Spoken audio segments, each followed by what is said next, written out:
छोटे गांव शहर से आई हुई लड़कियां बड़े शहरों में कुछ ऐसे सपने लेकर आती हैं जिन्हें वो शायद अपने होम टाउन में पूरा नहीं कर सकती और कई बार यहाँ आकर वो ऐसी चीजों में फंस जाती हैं जिसका अंजाम उनके लिए काफी भयानक होता है, जिसको वो शायद कभी भूल नहीं पाती। एक बार फिर से मैं प्रियांशी जीवन 24 के स्टूडियो से आपके लिए एक ऐसी लड़की की कहानी लेकर आई हूँ जो बिहार से दिल्ली आई थी अपने सपनों को पूरा करने के लिए, लेकिन दरिंदों ने उसके साथ कुछ ऐसा किया जिसकी छाप उसके जीवन में हमेशा के लिए रह गई। वो 23 साल की उम्र में बिहार के एक छोटे से गांव से दिल्ली आई थी अपने उन सपनों को पूरा करने के लिए जिनके लिए उसके गांव में बंदिशें थी। खुले ख्यालों की लड़की, उसने सोचा था कि शहर जाएगी और अपने सपनों को पंख दे पाएगी, लेकिन उसे क्या पता था कि यहाँ आने के बाद उसके साथ कुछ ऐसा हो जाएगा जिसकी उसने कल्पना भी नहीं की थी।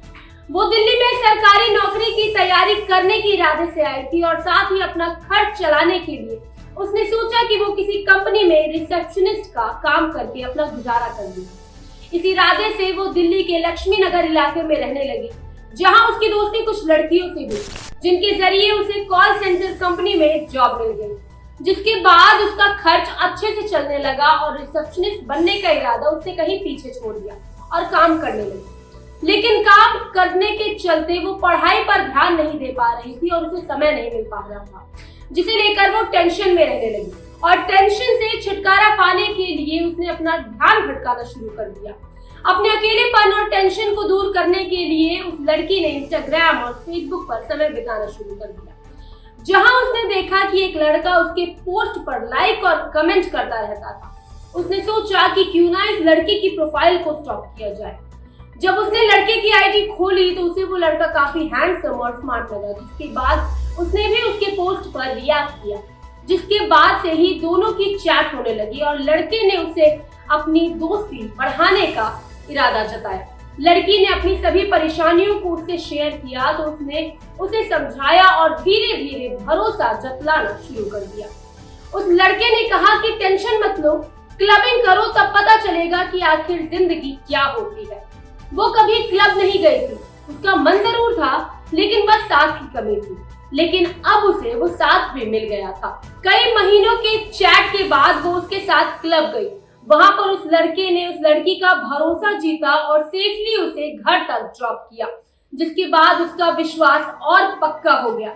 ऐसी ही बातें बढ़ने लगी और अब वो अक्सर लड़के से मिलने लगी और जो उसे हल्का फुल्का टच करने लगा तो लड़की को उतना भरोसा था कि उसे लगा कि कोई बात नहीं, इतना तो चलता है। सर्दियों का दिन था। उस लड़के ने उस लड़की को एक पार्टी में चलने को कहा जहां उसके कई और दोस्त भी आने वाले थे। लड़की थोड़ा हिचकिचाई पर अपने भरोसे का हवाला देकर वो उसके साथ चली गई, जहां कई और लड़कियां भी थी। सबने वहां ड्रिंक किया और साथ ही डांस भी किया।